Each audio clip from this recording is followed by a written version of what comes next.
More than 4.4 billion quizzes have been played on Sporcle. Ready to play? Welcome to Techstination. I'm Fred Fishkin. Joining us is Sporcle founder Matt Ramme and CEO Ali Aydar. Thanks for taking the time, Matt and Ali. Thanks for having us.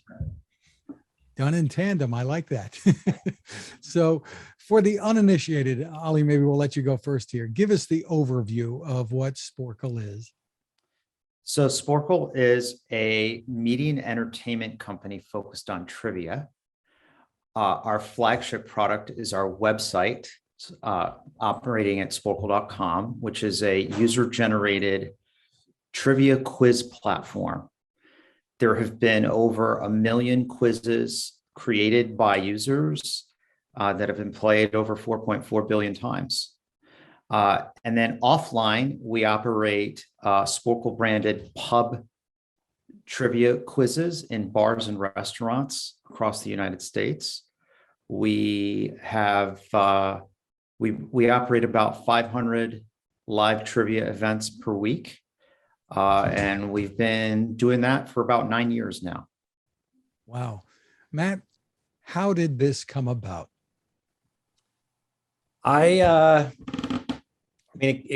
So let's see. I was a big fan of doing crosswords, watching Jeopardy. My wife and I would play with the crosswords together, play New York Times, and we would kind of work on it together. And a lot of it for me was, she tended to be better at a lot of figuring out a lot of the answers. My strengths were a little bit in the sports and in geography, and she covered most of the other stuff. And so while we were doing that, I was trying to, get better, hold my own.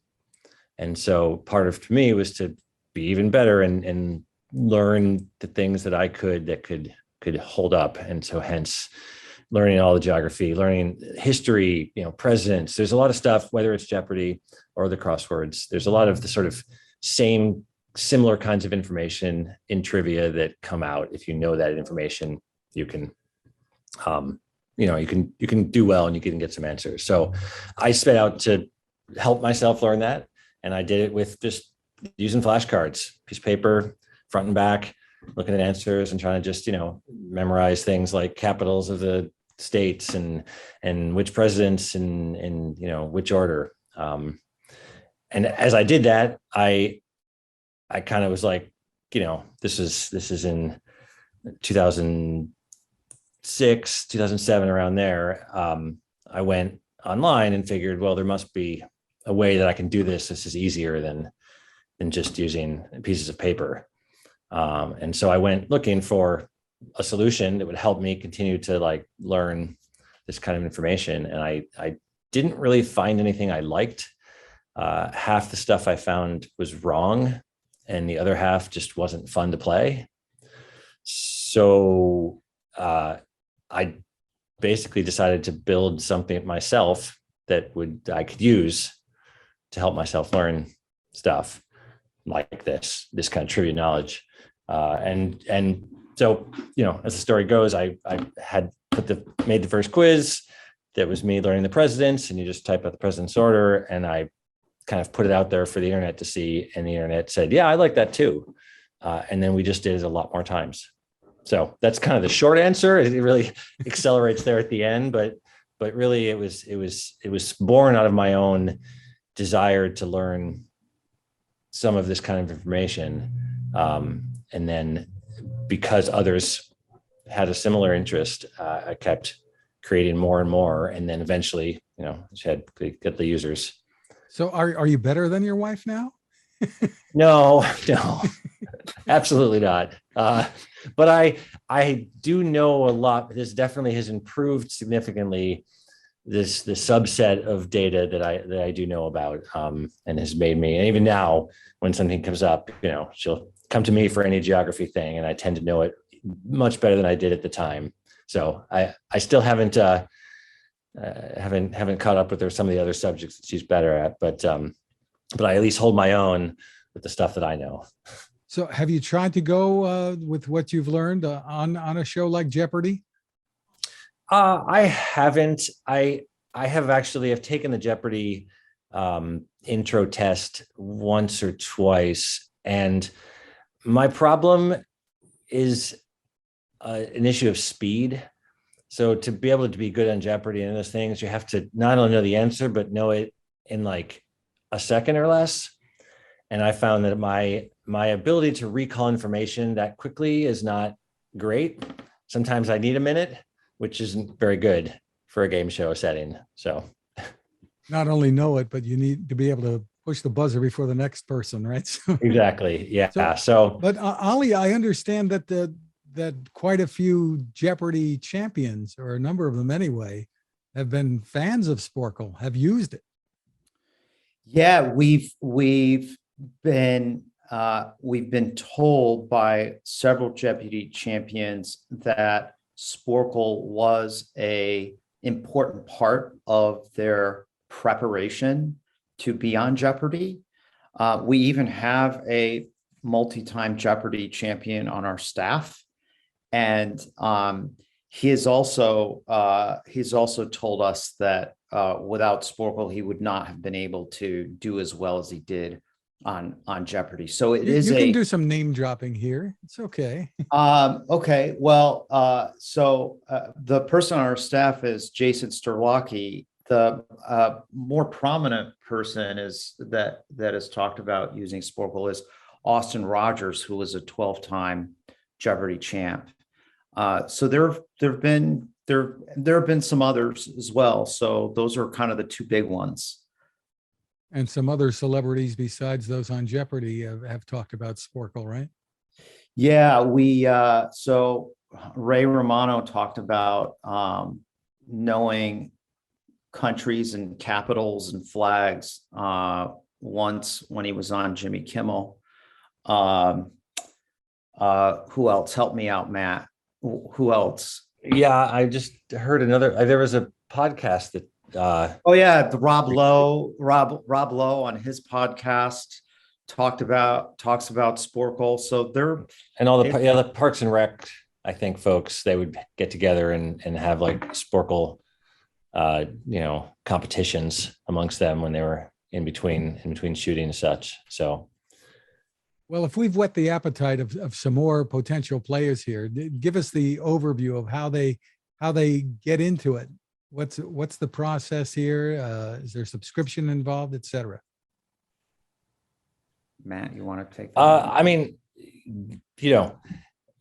everything is free, really. You come to the website at sporcle.com and you can play anything you want. You can, once you play lots of quizzes, again, we have quizzes in lots of different formats. There's multiple choice, fill in the blank, clicking ones, pictures, not, but then everything you see has been, basically everything you see has been created by users. So we give users the tools. If they go in there and they say, hey, I want to learn some other thing that I can't find on your site, which is hard because we have, as Ali said, millions of quizzes. So it would be impressive, but yet people still do. They create new things all the time. And so, yeah, you can just create an account and you can create your own quizzes that you can let others be challenged by. And so it's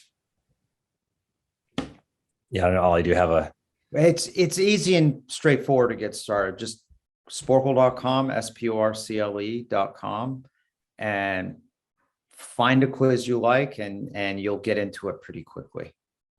But this is a business for you. So tell us about the business side, where the income comes from. There are few business models attached to Sporkle. On the digital side, it's primarily advertising on the website, along with a subscription service for those diehard Sporkle users who want to enjoy an ad-free experience, and one with more bells and whistles in terms of feature set. So those are the two business models on the website. And then for our pub trivia business, bars and restaurants pay us to attract patronage to their bars. So we're paid directly by those businesses. And then we also have, as part of our pub trivia business, and that really started to grow during the pandemic, is doing pub trivia events for corporate clients. So as employees became remote during the pandemic and have stayed remote, we do these types of events to keep remote employees connected with each other, and give them a way of still having that ability to get that human connection that they no longer have because they're not in an office together.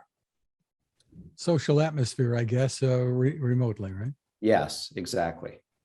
So tell us, in terms of you mentioned the pandemic, what the impact has been on your business. Has it been good because a lot of people have been playing more games? And how can people set up to play with friends or loved ones? So the pandemic was quite a challenge for us. There was certainly, during the height of the lockdowns, a surge of traffic on our website. So from that perspective, it was good. There was a lot of people sitting at home. We were able to entertain them while they were at home. However, our pub trivia business struggled because all bars and restaurants and retail locations were shuttered. And so we went from operating 750 shows per week to 0. So that was quite a challenge to overcome as a business. We pivoted to doing our shows virtually during the pandemic, and we still have a small virtual operation going every night, where we play trivia shows over Zoom. And then what happened after a few weeks into the pandemic is we started getting these corporate clients, and that's where things really started to pick up. And so from that perspective, the pandemic ended up opening up this opportunity for us. So the corporate, along with the virtual, were two opportunities that we were able to capitalize on that opened up as a result of the pandemic. And the virtual events were really compelling, to your question about family and friends and loved ones, because people weren't able to be in touch or be able to travel to family as much anymore. Our virtual offerings were part of what people used to replace actual high touch family occasions. So people would play virtual trivia on our platform to keep in touch and keep connected with family. And again, we still offer that. You just go to sporcle.com/virtual, and we have virtual shows every day of the week that allow people to connect with each other through this platform. And that goes on live? That goes on live. Yep. It's live, it's hosted, and it's entertaining. It's good fun. So Matt, tell me where you want this to go from here. We're obviously, to some extent, at least, hopefully, keep my fingers crossed, knock on wood, and everything else, coming out of the pandemic stuff. But where are we going from here with Sporcle? Yeah, I mean, we have all this, as I said, the virtual and the pubs. We kind of have this offline world of playing pub trivia and playing with friends. And then there's the whole website where people can play there and connect and play trivia. I think what we're really, obviously just making those products better, but I think what we're really trying to also do is just have the Sporcle sort of brand and name be just more in more places, right? Like most recently, people playing Sporcle on TikTok has been really growing a lot recently. And so while it's a kind of short form platform. It's a way where people can sort of show their knowledge again and interact kind of differently than they had as well. So I think whether it's that, and then honestly, whether we get to something like TV game show, I think we have a lot of aspirations of adding more ways where people can experience the Sporcle feeling in different places beyond just the website and bars. So who came up with the name? I did. And tell me the process. Yeah, I've actually gone back a few times and tried to, because it's, not the first time I've been asked about it. And I've tried to kind of recapture what helped me come up with the name. And it's a little tricky, obviously. So it was originally, I built a site at first that wasn't trivia. So the Sporcle website I created first, basically just to create a website. I had done sort of application development in the past, and I wanted to create a website and play in kind of that world. And so the first thing that I started to work on in that was a sort of I don't know, sports prediction, which is that, letting users go in and choose who might win games. And obviously now things like, there's a lot of sports gambling that's happening now. And so there was no gambling aspect to it at the time, but it was just a way for people to go in, kind of like the March Madness, where people fill out their bracket. It was a way for people to do that, to do more of that. And so really the closest that I can recall the name was kind of a conglomeration of the word sports and Oracle. So that's the closest that you get to how exactly I came up with that, and that it was available. And I've kind of tried to figure out, but it just sounded right. And so I made the name. And then when I actually pivoted to the trivia, everybody just really liked the name. So we just kind of kept it because everybody had a really positive association with it. And it kind of, I do like that it sort of doesn't sound like anything in particular. So it isn't a thing. It's kind of its own thing, which I kind of liked. Yeah, it's got some sparkle. Yeah. Yeah. And Fred, we like I'll tell you why I like the name now, so many years in, is it's become a verb. If you just sort of follow what people are saying about Sporcle on Twitter and how they use the word, Sporcle has become a verb that describes playing a Sporcle quiz or describing a Sporcle quiz. People will say, oh, there's a Sporcle for that, right? Or let's go sporkling. So the name is really started to become part of a cultural zeitgeist. And having it web-based as opposed to, more focused on apps. Tell us about that strategy and how it's worked for you. Yeah. So the challenge with Sporcle is that at least the original Sporcle, most of the content was required a keyboard. And since a lot of the content is timed, it's much easier to play on desktop. It's a cleaner experience. Over the years, we've made it much easier to play on mobile, but initially it was such a desktop focused thing that we really focused on desktop.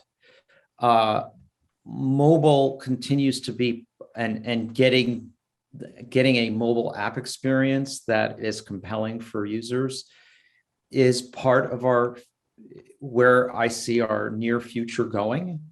But the strategy was driven by the way in which the content was much easier to engage with on the desktop.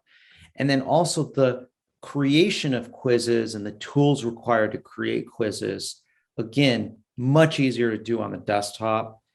Sporcle was founded before the iPhone, and so the tools and feature sets were all optimized for the desktop. And as we build out those tools over the years, the complexity of building quizzes and whatnot just are so much easier and cleaner on the desktop, and that's why it's evolved that way. What about the issue of vetting this user created content to avoid gunfights or whatever? Yeah. So here's the position we take on it, Fred. Anybody could come and create any content they want, and we're not going to check every single quiz. The quiz is theirs. We just provide a platform. However, if we choose to feature that quiz on our homepage, then we take over that quiz and we vet the quiz in detail to make sure that it's accurate. So our staff of curators verifies the accuracy of the facts in the quiz before we publish it and feature it on our homepage as a premium piece of content.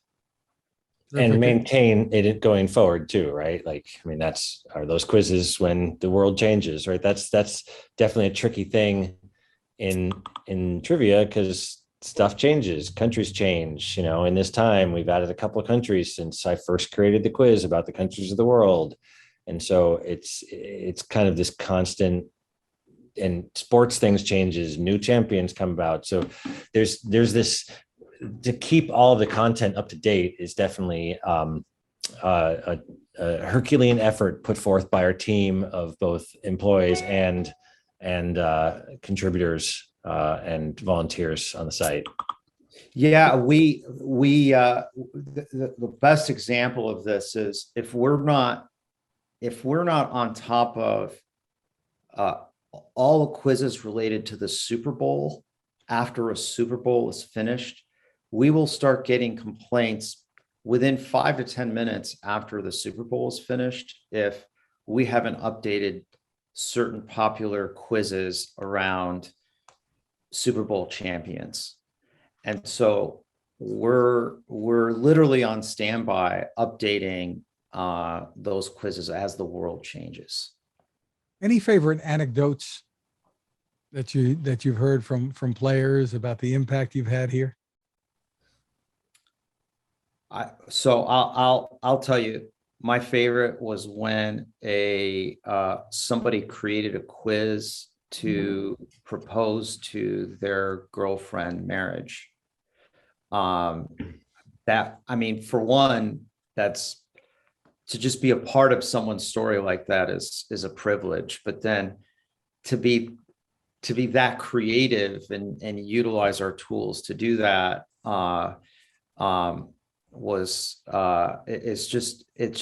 we're always amazed by the creativity of our users. We put out tools thinking that our users will do one thing, and they do that one thing, but then they do the 10 other things that we didn't even contemplate because human beings are creative, and we just give people tools to unlock that creativity. Well, congratulations on what you've done with the platform, the longevity, and it sounds like it's going to go on for a long time from here. Terrific stuff. Matt and Ali, thank you so much for taking the time with us. Yes, thanks for having us. Thanks for having us.